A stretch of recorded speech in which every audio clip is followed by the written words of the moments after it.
I genuinely don't think people understand how low the quality of celebrity that we now have really, really is. Because here's the thing about what celebrities used to be, right? Like, you think about Judy Garland, and yeah, you guys know the horror stories, right? Of her being drugged and all that kind of stuff.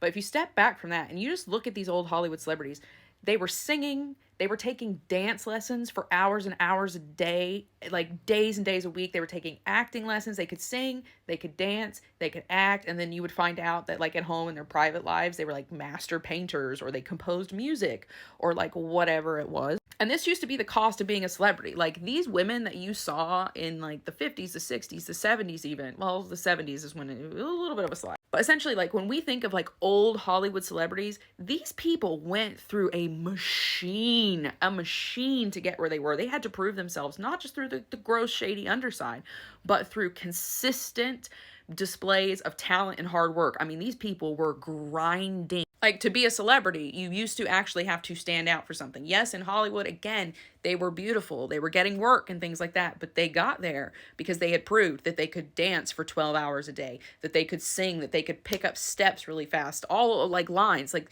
old Hollywood movie stars, Marilyn Monroe did something absurd, like 30 movies in a year once or something, like a crazy number. I don't know exactly what it is, but when you go and look at it, it's crazy. Like, these talented people were doing crazy stuff. And let's not forget that Marilyn Monroe basically became so big that she like had started her own like film company or production company or something. She basically took the power back into her own hands, which was crazy. And that's what's so kind of fascinating about watching the Kardashian ascent and now descent, right? Is because that is not how they rose to fame. Kim Kardashian did not rise to fame because she was dancing for 12 hours a day and doing hundreds of auditions, and she could sing and she could act. We know she can't do any of those things. We know that. She can't lawyer either. But they really are the start of this kind of celebrity of just like sit and shut up and be worshipped. Like, there's no personality. The most entertaining thing she's ever said is, "I don't get tattooed because you don't put a bumper sticker on a Bentley," which someone else for sure wrote for her. It's fascinating.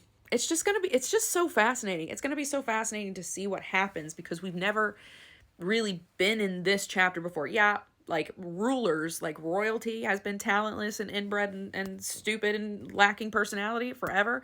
But our celebrities, especially in like this age, our grandparents' age, there's been some talent. So it's just fascinating. It's going to be fascinating to see what happens when the mob doesn't want to watch anymore. We're so close.